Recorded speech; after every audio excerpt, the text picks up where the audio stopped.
revolución que derrocó al régimen oligárquico del general Porfirio Díaz es uno de los grandes momentos de la historia de México. Se vivió durante una década en todo el territorio nacional y dejó más de 1 millón de muertos en un país que tenía 15 millones de habitantes. La revolución fue un proceso complejo que sentó las bases para la creación de un nuevo tipo de Estado que dirigió a la sociedad mexicana durante buena parte del siglo XX.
Porfirio Díaz encabeza las celebraciones de las fiestas del centenario de la independencia.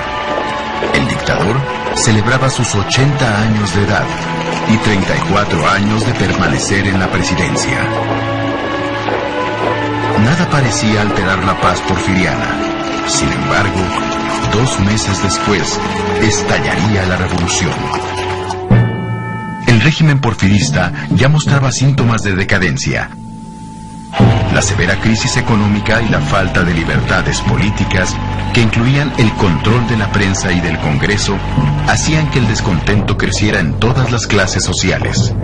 Y las presiones internacionales aumentaban por la disputa entre ingleses y norteamericanos por el petróleo mexicano.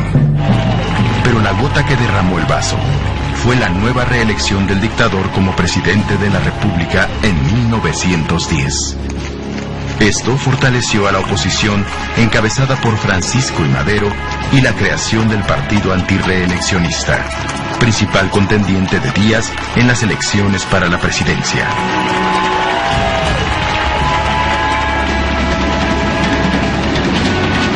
Madero fue acusado de rebelde y encarcelado en San Luis Potosí.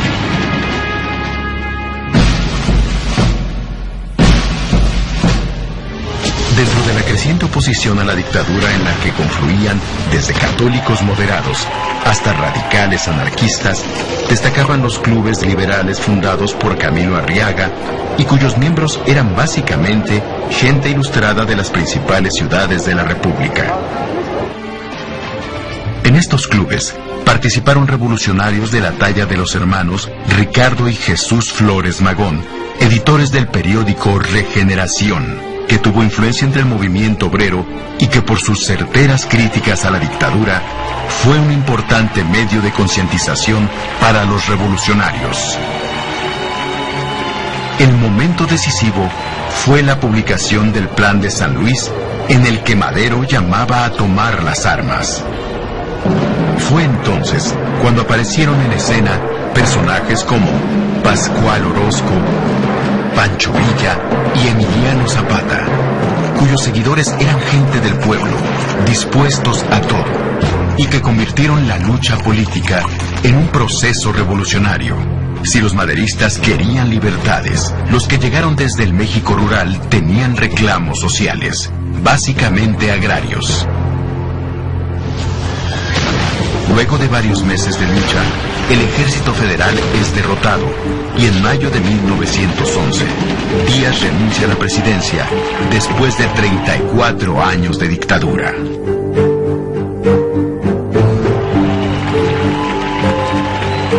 Durante el gobierno de Madero, la libertad de expresión se respetó, aunque se criticara abiertamente al presidente, Además, el poder ejecutivo dejó de dominar a los poderes legislativo y judicial, permitiéndose también la organización de partidos políticos y sindicatos obreros. Sin embargo, la paz no llega. En Morelos, los zapatistas se rebelan y publican el Plan de Ayala, exigiendo solución a los problemas del campo. Comandada por Pascual Orozco, otra revuelta popular de mayores alcances estalla en varios estados del norte. Aprovechando la oportunidad, Bernardo Reyes y Félix Díaz, sobrino de don Porfirio, promueven otro levantamiento armado.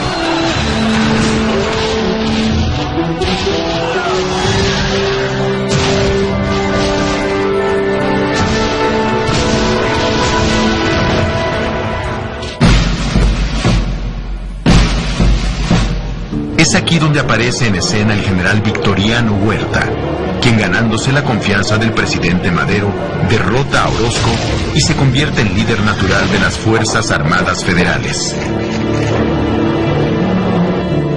Luego de sortear estas rebeliones, la estabilidad para el gobierno maderista parecía llegar. Soldados de la República, me dirijo a todos, a los que formaron parte del Ejército Federal y a los que formaron parte del Ejército Insurgente. La guerra ha terminado. Todos los mexicanos debemos celebrar el hermoso triunfo que se ha obtenido.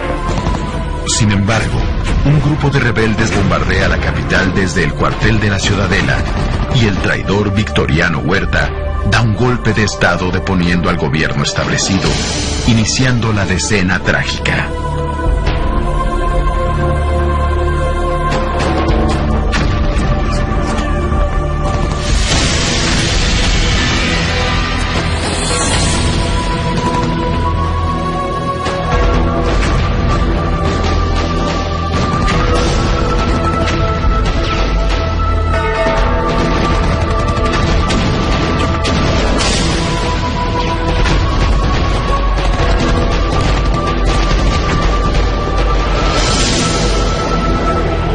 Apoyada por el gobierno norteamericano, la ofensiva de los políticos y militares porfiristas que se oponían a las prácticas democráticas logró derribar a un gobierno indeciso que había perdido mucho de su apoyo popular. Capturado por los militares, el presidente Madero y su vicepresidente José María Pino Suárez son asesinados, poniendo fin al primer gobierno de la revolución elegido democráticamente. El asesinato del presidente Madero precipitó algo que parecía increíble: la unión de grupos con grandes discrepancias entre sí, pero que bajo la bandera del constitucionalismo se unieron con el fin de restaurar la legalidad y sacar a Huerta de la presidencia.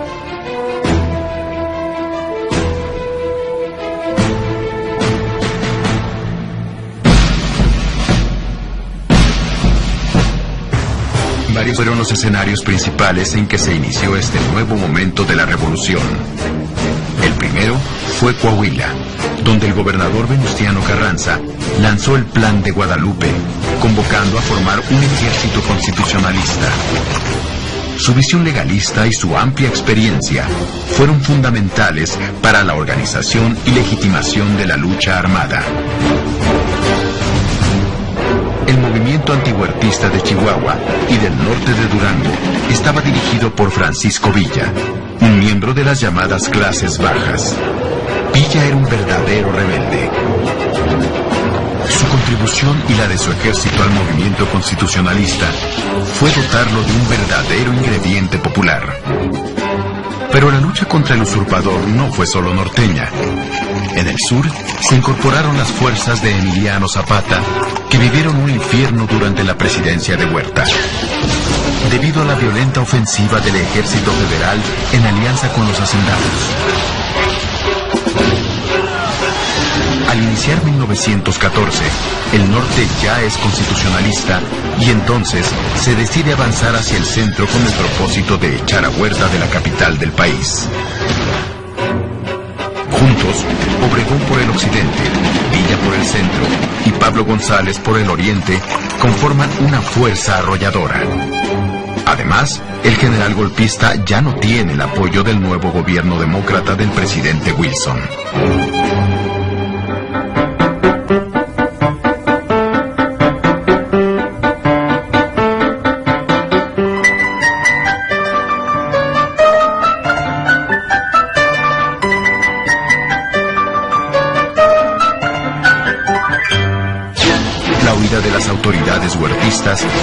que personajes de las clases medias de cada lugar, algunos que nunca habían participado en política, comenzaran a ocuparse de los gobiernos locales y estatales. Además, se establecieron pactos en beneficio de las clases populares, creando nuevas alianzas políticas y compromisos sociales que serían el origen del nuevo Estado mexicano postrevolucionario. A pesar de las victorias, la división entre los revolucionarios es manifiesta. Villa y Zapata demandan cambios rápidos y profundos en beneficio de las clases populares. Carranza, por su parte, señala que primero hay que volver a la legalidad y luego hablar de reformas.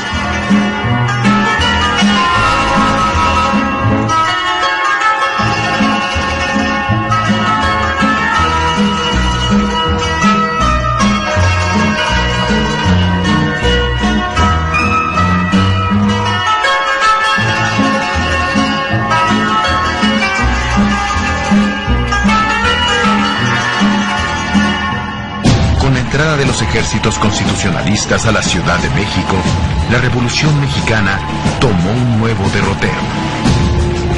Los revolucionarios se convierten en gobierno y deben gobernar para todos, dando respuesta tanto al México industrial y urbano como al México rural, donde se desarrollaban los principales conflictos agrarios. El problema mayor consistió en que cada grupo deseaba imponer su propuesta de desarrollo al resto del país, lo que originó profundas rupturas y enfrentamientos entre las diferentes fuerzas.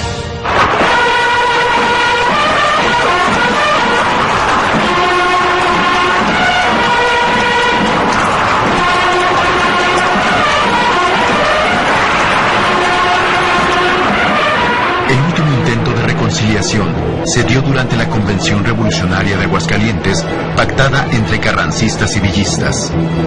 Dominada por los representantes de Villa y Zapata, que aprobaron un amplio programa de reformas sociales. La convención se declaró soberana y no solo desconoció a Carranza como primer jefe, sino que se convirtió en gobierno y nombró presidente provisional al general Eulalio Gutiérrez.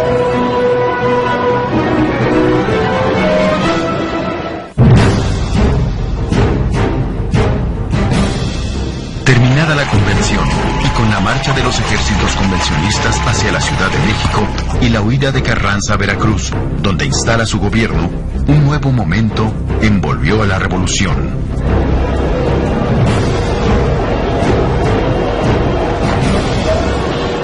La famosa División del Norte y el ejército suriano de Zapata enfrentaron a sus antiguos aliados del ejército constitucionalista, con Venustiano Carranza a la cabeza. Todo indicaba el triunfo de las fuerzas de Zapata y Villa, que tomaron fácilmente la capital.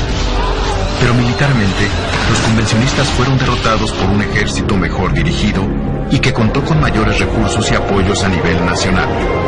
Así, a partir de junio de 1915, luego de que las fuerzas de Álvaro Obregón derrotan a la División del Norte en 4 importantes batallas en la zona del Bajío, las fuerzas de la Convención, transformadas en guerrillas, limitarán sus acciones a Morelos y a algunos estados del norte.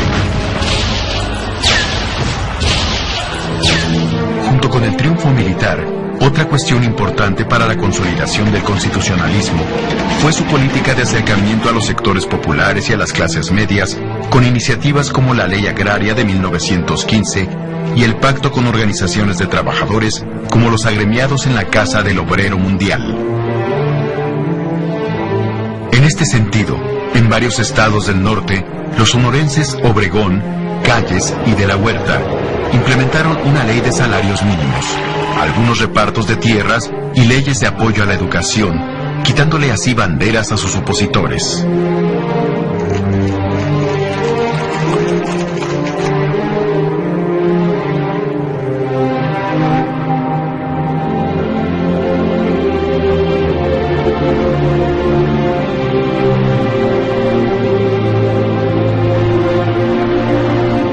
Después de 7 años de lucha, uno de los grandes pasos para lograr la paz y reconstruir el país fue la promulgación de la Constitución de los Estados Unidos Mexicanos de 1917.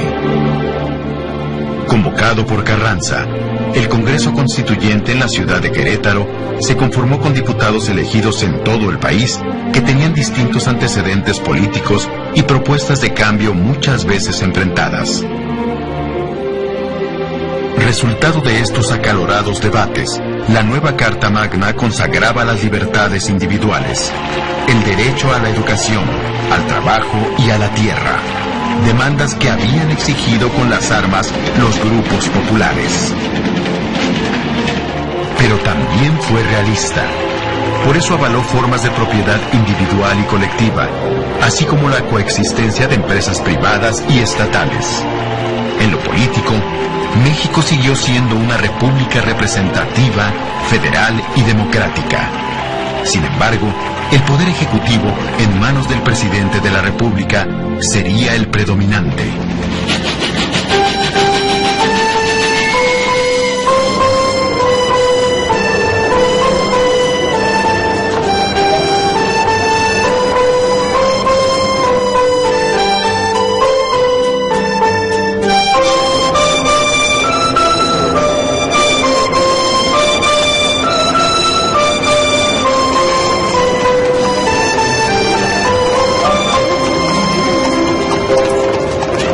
Después de la dictadura porfirista y 7 años de enfrentamientos, el país debería comenzar a funcionar bajo normas poco conocidas y menos practicadas, como elegir democráticamente a sus autoridades, iniciando con el presidente de la República.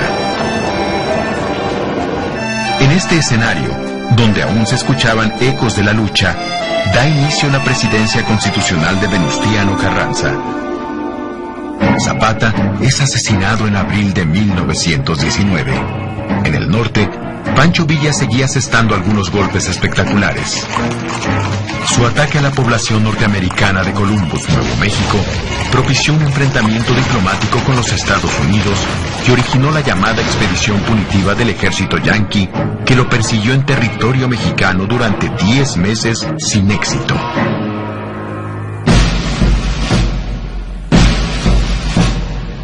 Para 1920, la tensión regresa. Obregón, a quien todos consideraban el candidato más fuerte, pues contaba con el apoyo de un numeroso grupo de revolucionarios y de organizaciones civiles, se rebela con otros generales con el Plan de Agua Prieta. Asediado por los obregonistas y apenas con el apoyo de sus colaboradores más cercanos, Carranza huye hacia Veracruz y es asesinado en una emboscada en la Sierra Poblana. Es incuestionable que la revolución fue el acontecimiento histórico más importante del siglo XX, en tanto que produjo un nuevo Estado, encabezado por unas clases medias no radicales que no tenían vínculos con el antiguo régimen y que están dispuestas a emprender reformas en beneficio de los grupos populares. La presidencia de Álvaro Obregón, que inicia en 1920, es claro ejemplo de esta situación. Teniendo como objetivo pacificar el país, Obregón emprenderá importantes negociaciones con los diferentes grupos de poder y convencerá a Francisco Villa para que deponga las armas. En su relación con los campesinos, complace algunos reclamos de tierra, pero apoya sobre todo el desarrollo de la pequeña y mediana propiedad. A algunas organizaciones obreras les otorgará concesiones y puestos políticos a cambio de apoyo para su gobierno. Por otra parte, decretará la devolución de los bancos incautados durante la lucha, permitiendo el regreso de los exiliados porfiristas y huertistas. La paz alcanzada permite la recuperación de la economía, y en el plano diplomático, el sonorense logra que Washington reconozca a su gobierno a cambio de respetar los privilegios de las empresas norteamericanas establecidas en México.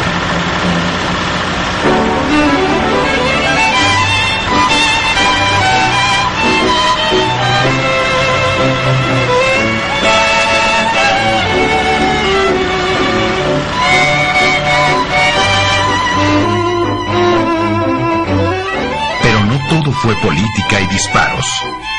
En un país rural y donde solo podían educarse quienes vivían en las grandes ciudades, con la fundación de la Secretaría de Educación Pública, José Vasconcelos crea el primer gran proyecto educativo de la nación, llevando la escuela, las publicaciones y las bibliotecas a muchas comunidades que nunca antes habían tenido acceso a ellas. En el marco de este florecimiento cultural y educativo, surge el muralismo mexicano que con afanes didácticos plasmó en edificios centenarios temas de la historia y la cultura nacional.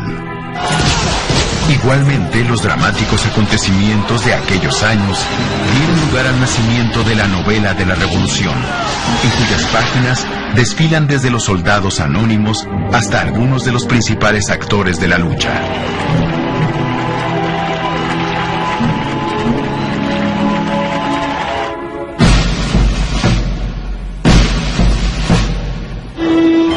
Al término del mandato de Obregón, Plutarco Elías Calles y Adolfo de la Huerta son los candidatos a sucederlo. La decisión de Obregón de apoyar a Calles llevará a de la Huerta a rebelarse en el que sería uno de los últimos levantamientos que debió enfrentar el nuevo Estado. Derrotada la rebelión, Calles será ungido presidente para el periodo 1924-1928. Plutarco Elías Calles destacó sobre todo por su capacidad política. Logró la reducción y reorganización del ejército. Asimismo, fue el creador de instituciones fundamentales para el desarrollo económico, como el Banco de México y el Banco de Crédito Agrícola. Enfrentó la llamada Guerra Cristera, en la que combatió durante 3 años a las guerrillas católicas que se oponían a las duras limitaciones que el gobierno impuso al culto religioso. Pero su gran momento se presenta durante el proceso electoral que elegirá a su sucesor. Ante el asesinato de Álvaro Obregón, ya declarado presidente electo, Plutarco Elías Calles funda el Partido Nacional Revolucionario, el PNR, en marzo de 1929. La misión del nuevo partido será la de organizar y disciplinar a los exrevolucionarios para que dentro del partido limen sus discrepancias y reglamenten todos los procesos de selección de candidatos a puestos de elección popular. Con el término de la Guerra Cristera y la institucionalización del ejército, así como con la creación del PNR, México entraría a una nueva etapa histórica, no exenta de cambios y problemas, que se caracterizaría por su considerable concordia social y estabilidad política, y por varios decenios de crecimiento económico, aunque no por ser democrática,